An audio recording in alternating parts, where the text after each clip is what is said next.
Hi everyone, my name is Shazia Khan, and the unit we'll be doing today is contract law, unit 3.28, and the learning outcome we'll be doing today is learning outcome 4, which is to understand the legal issues of misrepresentation and mistake. Before we go into that, I want to just summarize what we did in the last learning outcome, which was learning outcome 3. In that learning outcome, we looked at understanding contractual terms and exclusion clauses in regards to contract law. We looked at 3.1, which was to analyse the difference between a condition and a warranty, using cases to exemplify the analysis. We looked at what a condition is, and where it's a term of a contract that goes to the root of the contract, and we looked at what happens if a condition is breached, and what kind of damages the party would get. We also looked at how it would terminate the contract as well. We then went on to look at what a warranty is in a term of a contract, and which is looked at it being less significant than a condition. We gave examples of a warranty. We went on to look at the comparison between a condition and a warranty, and looked at the meaning of it, also what it is, and the result of breach, violation, and the remedy available to the aggrieved party. We then went on to look at looking at 3.2, which was explaining how terms are implied within a contract, and looked at the importance of this, but also looked at how the terms are applied in different situations. We then went on to look at how contract terms are implied by statute, and we gave an example of a landlord and a tenant, and looked at the Housing Act 2004. We looked at the traditional statutes in regards to contract terms. We also looked at things like the Sale of Goods Act, and where a good has the seller has good title to the goods, so he actually owns them. We then went on to look at contract terms implied by customs.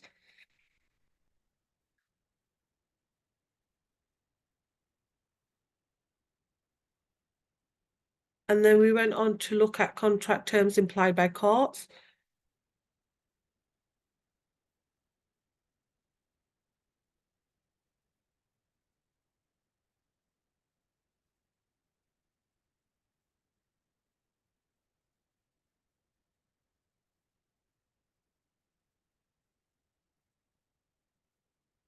We then went on to look at 3.3, which is looking at the importance of methods of incorporation, and we looked at incorporation of terms, the notice, attention to the other party, and contractual terms, and they're the 3 requirements that need to be fulfilled. We looked at the incorporation of terms, and we looked at the case of Ollie and Marlborough Court Hotel.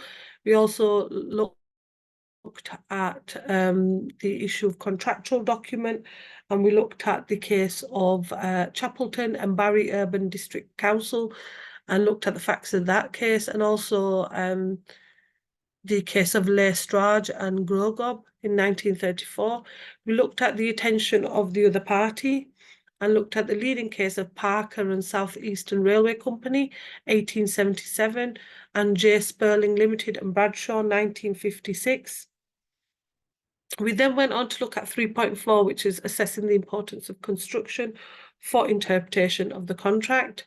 How we looked at a diagram which explained how courts interpret contracts. We also look at importance of construction in contracts, so the natural meaning against the commercial sense meaning. We looked at the badly drafted contracts and how they have an impact on the commercial contracts. We looked at the importance of construction in contracts, and we looked at the element of exclusion of pre-contract negotiations. So we looked at rectification, estoppel. We then went on to look at the limiting the factual matrix, and how it limits, more limited in contracts. We went on to look at limits of commercial sense. We looked at contract as a whole, and we looked at the tools of construction. And we looked at the importance of tools of construction in regards to a contract.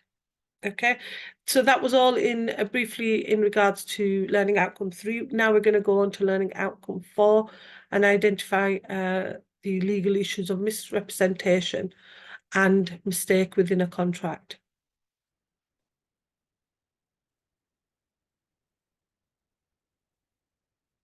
So the learning outcomes: distinguish a term of contract from misrepresentation. Look at differentiating between the different types of misrepresentation. Going to look at explaining the categories of mistake, common, mutual, and unilateral, and their impacts on a contract.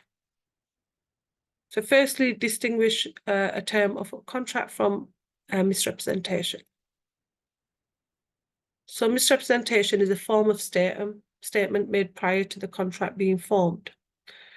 It's an untrue statement of fact made by one party to the other, which was intended and did induce the latter to enter into the contract. A contract entered into as a result of misrepresentation is voidable, and an action for misrepresentation can be brought in respect of misrepresentation of fact or law.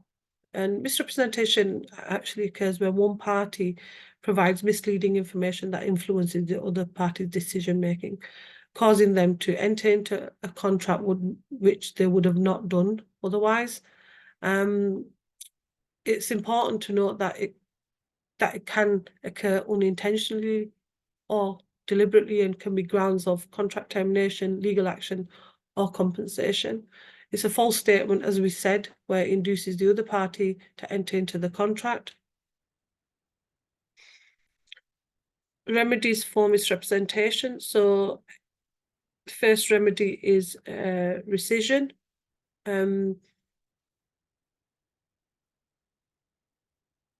So equitable remedy available for all types of misrepresentation.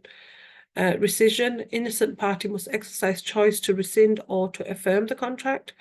The effective rescission, where parties are put back to their pre-contractual position, and generally innocent party must notify representor of the decision to rescind. If impossible to find representor, contract can be rescinded by the conduct of a representee. For rescission, when a contract has been induced by misrepresentation of any kind, the contract still confers obligations upon the party, but the contract will be voidable. Voiding the contract at this stage is using the method which we just mentioned, is rescission. And the aim of that is to try to put the parties back into the position, as we mentioned, where they were at the start. The next remedy for misrepresentation is damages. And an award of damages is the most commonly sought after remedy for misrepresentation. Although rescission is effective in releasing the parties from their obligations under the contract, there are often circumstances in which the damage caused goes beyond the contract in question. In this case, damages are an effective measure. So for fraudulent misrepresentation, damages available in tort of deceit. Innocent party can recover all loss, including consequential loss, and they mitigate loss once they discover it. So that is for fraudulent misrepresentation. And in this case, there's a famous case in the case of Doyle and Albee Ironmongers Limited, 1969, which is an authority to the effect that damages are awarded on a tortious basis, aiming to put the aggrieved party in the position they would have been if misrepresentation was untrue. This standard is usually subject to the test of reasonable foreseeability, where loss will only be claimable if the statement maker could have reasonably foreseen that the fraudulent statement would have resulted in such a loss. And an example would be party A sells party B a car for £200. Party A is aware that that Party B intends to sell the car on for £2,000. However, Party A has fraudulently misrepresented the make of the car, and it's only worth £50 resale value. In this case, it is reasonably foreseeable that Party B would lose out on the profit they intended to make on the resale, as Party A were aware of attempting to resell the car. Therefore, damages could extend to those in question. The next one of damages for negligent misrepresentation under Section 1 of Misrepresentation Act. Damages are awarded on exactly the same basis as fraudulent misrepresentation. Therefore, the statement maker will be liable for damages for consequential loss as a result of the statement, irrespective of their foreseeability. And this was identified in the case of Shaney Ford Supplies Limited against Edge 1987. In this case, the complainant had entered into a contract to purchase land from the defendant. In this contract, it was expressly stated that there would be vacant possession on completion of the agreement, and this would be ensured by the defendant. However, the current occupants of the land refused to leave, and they claimed for business tenancy benefits under the Landlord and Tenant Act 1954. In the cause of agreeing the contract, the defendant had not served notice to the tenants regarding vacating the contract, the land. The issue in this case was whether there was misrepresentation in the contract by the defendant regarding the vacant possession on completion of the agreement with the complainant, and the issue whether the complainant would be entitled to a remedy if the defendant was found liable. And it was held that by the court that the defendant was liable to pay damages to the complainant for failing to make sure of vacant possession at the time of completion of the contract under Section 2, subsection 1 of the Misrepresentation Act. He had not served notice to the tenants, nor had he offered to buy out the tenant's interest to fulfill the contract with the complainant. The occupant did have the legal right under the Landlord and Tenant Act 1954 to remain in occupation of the land. So that is in regards to negligent misrepresentation.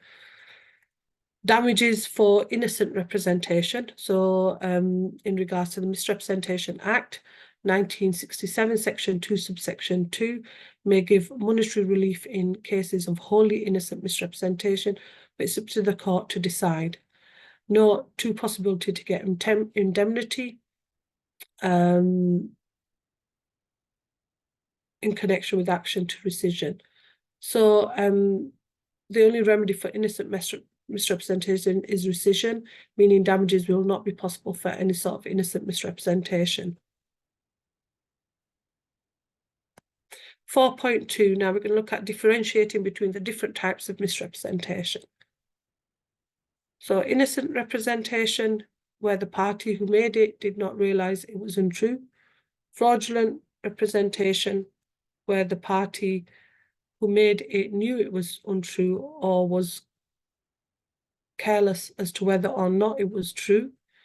Negligent misrepresentation, where the party who made it has a duty towards the other party arising out of a special relationship and therefore is expected to take additional care where it's foreseeable that the other party will rely on the statement.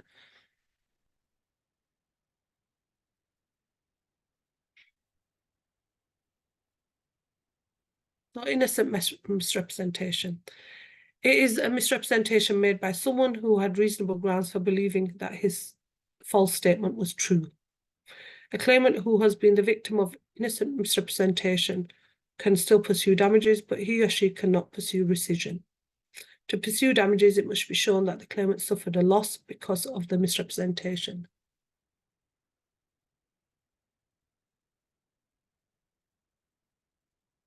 With the development of the Misrepresentation Act, the claim for innocent misrepresentation is extremely limited. A claim for innocent misrepresentation will arise when a claim for negligent misrepresentation under the Misrepresentation Act has failed. The remedy, again, for any innocent misrepresentation will usually be rescission of the contract. What constitutes innocent misrepresentation? Someone must make a false representation. The misrepresentation is material to the transaction. The other party must substantially rely on the misrepresentation. The lie must also approximately cause the other party to suffer damages, and the loss of one party must benefit the other. The next one we're going to look at is fraudulent misrepresentation. So fraudulent misrepresentation is a civil tort arising out of contract law. It is a false statement of fact that causes or induces someone to enter into a contract. A defendant commits fraudulent misrepresentation when he or she lies or misrepresents an important fact about in order to cause or induce the other party to enter into a contract. The misrepresentation can be in the form of anything that is designed to deceive the other party, including innuendos, half-truths, or silence when there exists a duty to speak.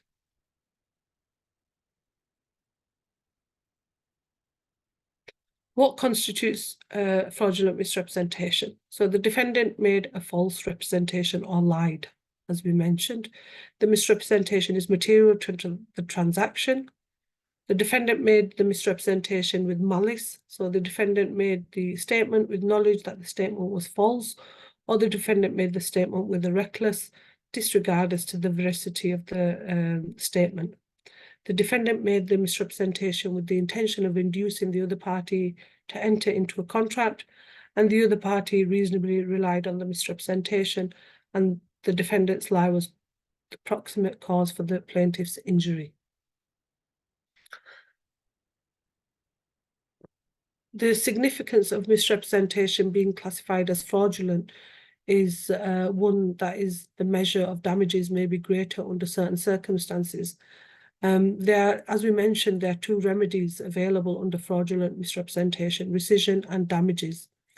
Representees should attempt a claim for fraudulent misrepresentation with caution, as the courts actually impose higher standard of proof due to the serious allegations. There may also be penalties in the event the claim is not made out. A fraudulent misrepresentation is defined in the case of Derry and Peake, 1889, as a false statement which is made knowingly or without belief in its truth, or recklessly, careless whether it be true or false. In order to assess whether a statement has been made fraudulently, you should consider two factors. The statement maker knows the statement, which we mentioned earlier, and the statement maker has reasonable grounds to believe the statement is true, even if it's false. In the case of A, just an example for you, there will be clearly fraudulent statement. In the case of B, if the statement maker has made a false statement but has reasonable grounds to believe his statement, it will not amount to a fraudulent statement, as it is not being made recklessly or carelessly, as we mentioned earlier. A statement made recklessly or carelessly needs to be a statement made which the statement maker has no belief in the truth. A case in regards to that is the case of Thomas Witter Limited against TPB Industries Limited, 1996. And this case clarified that where a statement is made where the statement maker has no idea whether or not it is true or false, the statement would be fraudulent due to the recklessness asserting it is true when it may not be. Another case in regards to fraudulent misrepresentation is the case of With and Flanagan, 1936, which in this case it suggested that misrepresentation as a result of change of circumstances might result in either a fraudulent misrepresentation or negligent one. And in regards to this, it would either, there are circumstances in which this can happen. Firstly, that the statement maker is aware that there is a duty to notify the representee of a change in circumstances. And secondly, that the statement maker is not aware there is duty to notify the representee of a change of circumstances. So that is in regards to fraudulent misrepresentation. Negligent misrepresentation In the case of negligent misrepresentation, someone makes a reckless statement without any grounds for knowing whether what they are saying is true or false, knowing that their statement is likely to help them persuade someone to sign up to a deal. If a car dealer claims to have believed that the previous car owner had kept their vehicle well maintained without actually knowing whether this was true or false, he may be committing a negligent misrepresentation. So some of the leading cases in regards to that, a case that we could look at in regards to negligent representation is the Hedley Bryan and Co Limited and Heller Partners Limited 1964. In regards to a claim for negligent misrepresentation that is based in tort under the common law is usually referred to as a negligent misstatement. And this was established in the case of Hedley Bryan and Company and Heller Partners 1964. In order for a claim in negligence to be successful, there must be a special relationship between the parties, so there would be a duty of care which arises. Another case in regards to that is the case of Henderson and Merritt Syndicates, 1995. In this case, whether or not there is an assumption of responsibility considers determining whether the statement maker has held themselves out as possessing expertise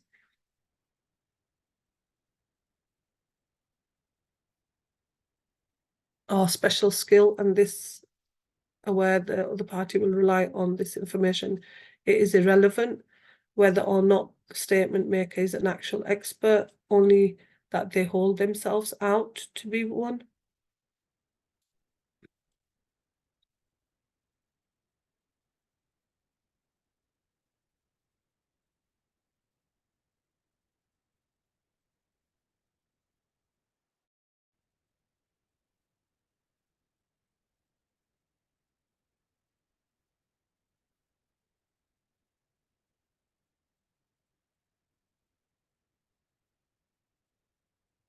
So these are some of the cases leading cases for in regards to rescission, which is Car and Universal Finance Company and Caldwell.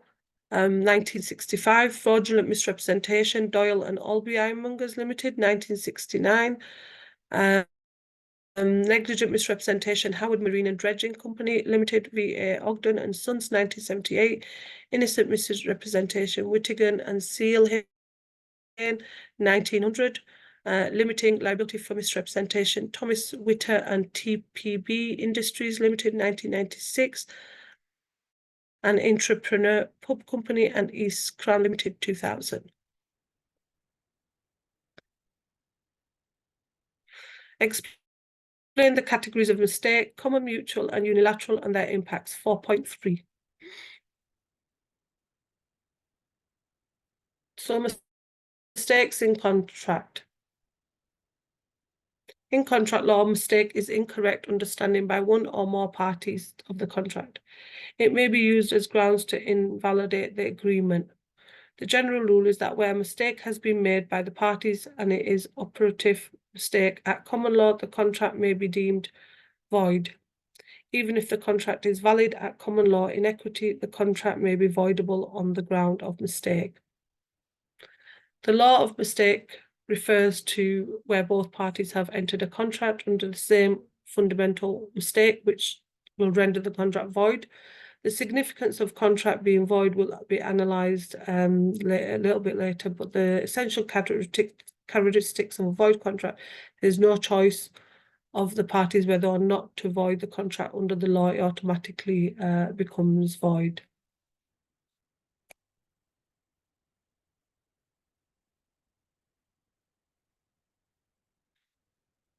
Mistake is a remedy which can arise either through the common law or equity. However, you know, in the case of Great Peace Shipping Limited and Savala Salvage International 2003 has limited mistake mostly to the common law. Types of mistake. So we've got the first one, which is a common. This occurs where both parties make the same mistake with each knowing and expressly accepting the intention of the other party, but each is mistaken about some underlying fundamental facts. One of the types of mistake is a common mistake. A common mistake is where both parties are mistaken about the same thing. The shared mistake must be something which is serious aspect of the contract, cannot be something which is not sufficiently serious. For example, imagine that you enter into a contract to buy a piece of equipment. Additionally, imagine that you and the other party did not realize that the equipment did not work. In that case, this is likely to be sufficiently serious common mistake. In this type of situation, a court might be able to decide that a contract was not created all. Equally, it may also decide that a contract has been created, but a contract is actually void. The case of Courtier and Hasty, 1856. In this case, a cargo of corn was in transit being shipped from the Mediterranean to England. The owner of the cargo sold the corn to a buyer in London. The cargo had, however, perished and been disposed of before the contract was made. The seller sought to enforce payment for the goods on the grounds and the purchaser had attained title to the goods and therefore bore the risk of the goods being damaged, lost or stolen. The court held that the contract was void because the subject matter of the contract did not exist at the time of the contract was made. Another case is the case of Galloway and Galloway, 1914, where both parties, under assumption that they were married to each other, made a separation agreement. It was later discovered the current marriage was invalid because, against all odds, the husband's former wife was still alive. In this case, the separation agreement was void because it was entered in the mistaken belief that the parties were married to each other and therefore needed a formal separation. However, the husband's previous spouse was still alive.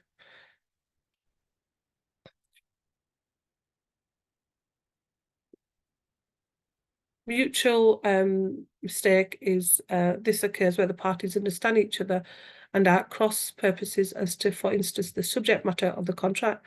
And then you've got unilateral, which is this occurs where one of the parties is mistaken, the other knowing or reasonably taken to know of the mistake. Common mistake, so occurs when both parties make the same error related to a fundamental fact. The parties appear to be in agreement but have entered into the contract under the same misapprehension. Such mistakes render the contract void ab initio. Common mistakes, which rests and two mistakes as to the existence of the subject matter. Where the subject matter of the contract does not exist or ceases to exist, it may be void at common law. Leading case which we looked at was the case of Courtier and Hasty and Galloway and Galloway. Res Souza, where there's an agreement to transfer the property from one person to another, but the buyer already owns the property and neither party is aware of this. The contract is void, as in the case of Courtier and Hasty and Galloway and Galloway. Common mistakes, so cases of common mistake. Mistake as to the possibility of performing the contract, so where the obligations under the contract are impossible to perform, the contract will be deemed void. Leading case in that was the leasing case in Sheikh Brothers and Osner, 1957, where the land was not capable of growing the crops contracted for it, so the contract was held to be void. Another mistake as to the quality, so the general rule, a mere mistake about one quality of the subject matter doesn't render the contract void. Common mistake can only void a contract if the mistake of the subject matter is sufficiently fundamental to render its identity different from what was contracted. The leading case is the case of Bell and Lever Brothers Limited, 1932. In this case, Mr. Bell was the manager and director for 5 years of company that was owned by Lever Brothers Limited. Mr. Bell had traded for personal profit during his employment, which was contrary to his contract with the company. Without knowledge of this, Lever Brothers Limited made an offer of redundancy to Mr. Bell, terminating his contract and offering a 30,000 payment as compensation. The issue in this case was whether the redundancy contract that was created and accepted by Mr. Bell would be void by common mistake due to the later finding out about his personal trading. Levi Brothers Limited argued that this concealment and misconduct was a breach of his duty that was detailed in his employment contract. The decision in this case was that court held that the contract was not void, as the mistake was not an essential and integral part of the contract. The personal trading that had happened during the employment was not related to the subject matter of the contract and was said to be minor compared to the profits Mr. Bell had made for Lever Brothers Limited. Only a mistake to the identity of the parties or of the subject matter to the contract, as well as an item's quality, would be able to successfully negate consent and therefore void a contract as if it had never existed. The mistake must be essential to the identity of the contract. Mutual mistake. So this occurs when there is a misunderstanding between the parties to each other's intention, and the parties are said to be at cross purposes. A mutual mistake negates consent and the contract is considered void. So an agreement mistake, this is often referred to as an offer and acceptance mistake. The parties will subjectively believe that they have formed a legally binding contract, but in reality they have not done so. This first examination of agreement will concentrate on mutual agreement mistake, where both of the parties to the contract hold this as a belief. And in regards to this, an example of mutual mistake can be found in the case of Raffles and Wiltshire-House, 1864, where a contract was made for the purchase of some cotton, which would be delivered by a ship named Pearless, which sailed from Bombay. However, there were two ships named Pearless, which sailed from Bombay, one in October, one in December. One party believed the contract was the delivery in October, and the other party believed it was contract for delivery in December. Therefore, as per offer and acceptance rules, there was no mirror agreement due to this mistake. This was a reasonable mistake to make, therefore the contract was void by mistake. Another case, Smith and Hughes 1870, which provides a contrasting set of facts. In this case, a contract was formed for the purchase of some oats, which the purchaser had previously used as a sample. When the oats for the contract were delivered, the purchaser complained that they were new oats rather than old oats, and he was mistaken as to this. The contract never stated the oats were to be old or new. This argument was rejected as an agreement was formed via the sample of oats. The purchaser agreed to purchase a lot of oats. He had been given a sample, which he was. There was no question as to the agreement, and the purchaser was simply mistaken as to the sample of the oats being old when they were new. The courts will apply an objective test to the question of whether there is an agreement, considering whether or not the party's interpretation was more reasonable than the others. Unilateral mistake. This occurs where one party is mistaken and the other party knows about it and takes advantage of it. Unilateral mistake negates consent and renders the contract void. Unilateral mistake is limited but will usually operate in circumstances where one party is mistaken as to the part of the contract. And as we mentioned, the other parties are aware of this. Unilateral mistake as to the terms of the contract. A unilateral mistake related to the terms of the contract renders the contract void when one party is aware of the mistake and takes advantage, as we mentioned, in regards to this. And the case in regards to this is Haytog and Collin and Shields, 1939. In this case, the defendant Collin and Shields were hide merchants that were based in London. The complainant Haytog was a furrier from Belgium. The defendants entered into an oral agreement with the complainant to sell them 30,000 Argentinian hare skins, and this would be at price of 10D per skin.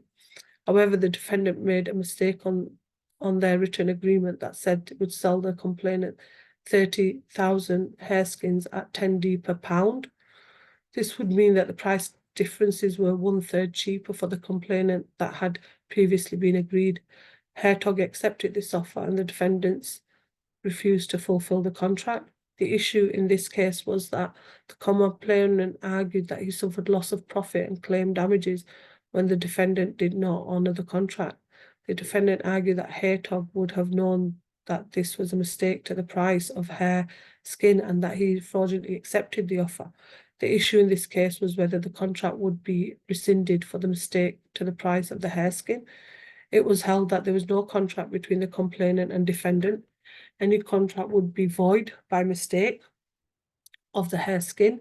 The complainant would have known that it was normally sold per piece and not per pound. The court said that there was a duty to correct a mistake that is known to not be the real intention of the person making it. You cannot simply take advantage and snap up the offer. Unilateral mistake as to the identity. So where person as to the identity of the other party to the contract is made, the contract will be deemed void if the party of the person is central to the contract. Distinction to unilateral mistake. Contract made in inter absentees, where the parties are not physically in each other's presence and one party is mistaken as to the identity, not the attributes of the other party, and intends to deal with some identifiable third party, and the other knows this, then the contract will be void for mistake.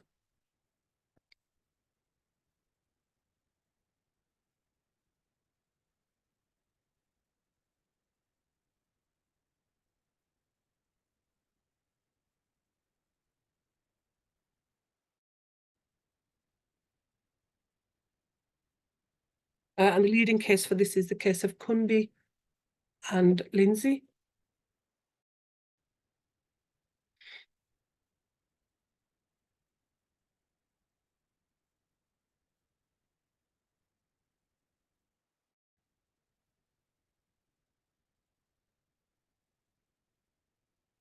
Another case in regards to this, in regards to unilateral mistake, is the case of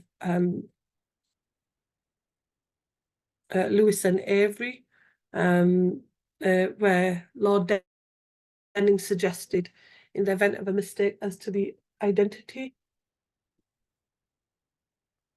the contract should be void, not voidable. This would protect the third party, as Lord Denning suggested. They are generally the most innocent party and one in need of protection.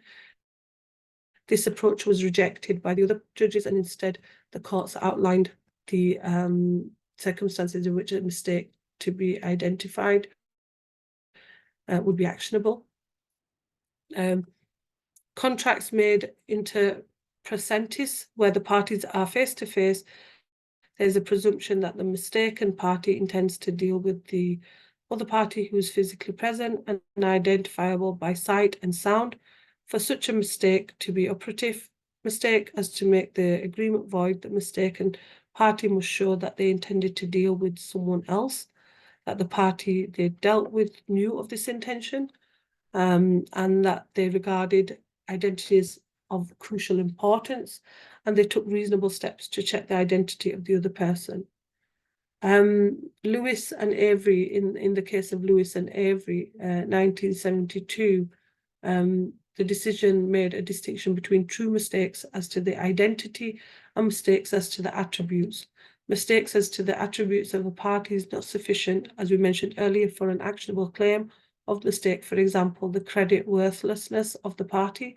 The mistake must be as to the actual identity of the party. And an example of this was found in the case of Kings Norton Metal Company and Edridge Merritt and Company, 1897, where a fraudulent party pretended to be a business, but in reality the business they claimed to did not exist. The contract was for the sale of goods, and the fraudulent party disappeared once he had received the goods. The aggrieved party claimed that the contract was void for mistake as to the identity. The court ruled in this case the innocent party was not concerned with the identity of the party. They only had an interest in the credit worthiness of the fraudulent party. In other words, the innocent party was mistaken as to the attribute of the fraudulent party, not their identity, meaning the claim failed. Interestingly, in respect of mistakes as to identity, the courts have differentiated between contracts that are made face-to-face and written contracts. So it's really important to bear that in mind when looking at the different types of contracts. So the contracts would be more stringent in regards to written contracts. So it's really important in regards to that. So the references we've used for today's sessions are listed there. So Beats and Burroughs Anson's Law of Contract, Ayres Studies in Contract Law, Beale and Talon Contract Law, Collins The Law of Contract, Cambridge University Press, Enchung Undue Influence, Hart The Concept of Law, McKendrick Contract Law, Texts and Materials, McMeal, The Construction of Contracts, Partiting, Introduction to Legal System, ATHE's Introduction to the Law of Contract, and Wincup Contract Law and Practice. Also, now we've finished Learning Outcome 4. The next Learning Outcomes we'll be doing is Learning Outcome 5, 6, and 7 together. And also, if you have any questions, email learnerwork@ukvarsity.co.uk.